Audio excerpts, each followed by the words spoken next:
Quite large case, I have to admit, and I'm already really satisfied what I see here on this table. Today we have BeQuiet Silent Base 802 with Windows side panel, and since I'm already talking about side panel, they have a quite interesting mechanism for opening them. Instead of using thumb screws or those thumb screws on front, this is quite easy. So you have two buttons at the back.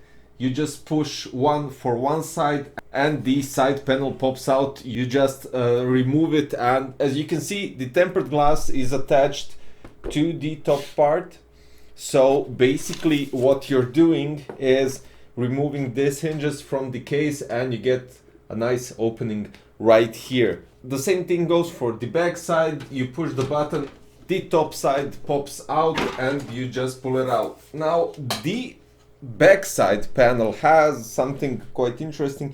You have a huge dampening pad that dampens the noise inside the case and kind of lowers the noise inside it, giving you somewhat a quiet build for using it in some production studios or anything similar to that. Now before we go inside the case, which looks quite interesting of course with all the accessories and the fans and everything, let's check out the accessory box. So this is the first one that you get inside the box with the case, and we have the front and top meshed parts, which is quite cool, and additional thumb screws and Velcro ties. So you can switch the front panel, the top panel, and do whatever you wish with it. Of course, there's another accessory box right here in the bottom of the power supply shroud, and you can access it just by removing the backside panel. Now here we have, I would think, some standard screws and all the other stuff. An HDD bracket, and I think you could manage, you can manage two SSDs as well and place it inside the case, which is quite interesting.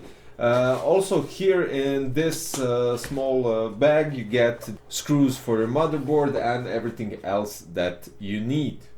Now let's talk about the interior. First of all, you have three 140mm pure wings, two fans, two on front and one at the back, which is quite alright, and you have everything that you need for initial airflow. And if you decide to go with I don't know, radiator or something, you can always place it on top, which has loads of space. Now removing the tape here on the front, you get access to the power supply shroud from the top just by removing these panels, and they're quite easy to remove. You just pop them out and that's basically all that is to it. The last one that is near the front fans is basically, I would say, some extension for your front radiator or for additional fan where you can place it. So you can go with the front 120, 140, 240, 280, 360 or 420mm radiator. At the top you can go with 120, 240 or 360. At the bottom there isn't basically a chance for a radiator, and for the rear you can place 120 and 140mm radiator. Maximum construction height for the CPU cooler is 185, and power supply compatibility is up to 288mm, including and excluding the front fan. Now placing a hard drive cage in height of the graphic card, you have possibility to place a graphic card up to 287mm, and when you remove the hard drive cage you can go up to 432mm.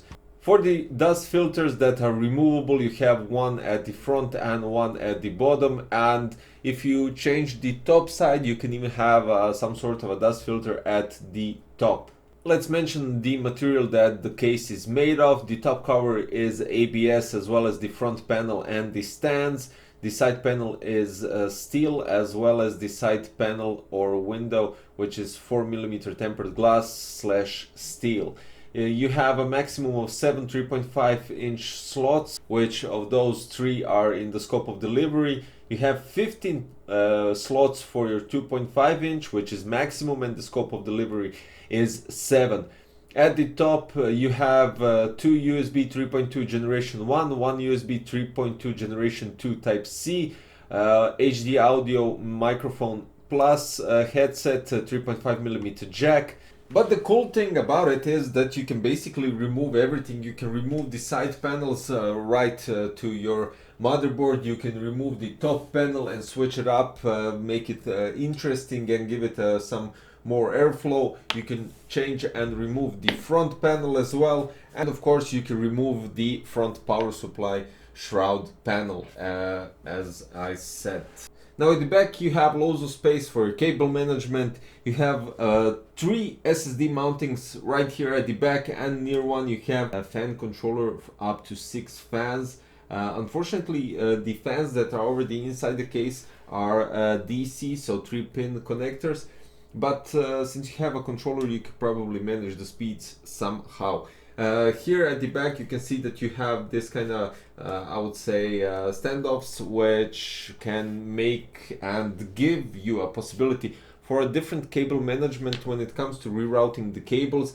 So you can push out these and through those push the cables and arrange everything as you wish. So without further ado, let's place an AMD build inside. Going to place a Pure Loop 360 at the top, and of course we're going to use Dark Power Pro 12 power supply to power up the whole system. So let's check out the thermals with the front and top panel and all the necessary information.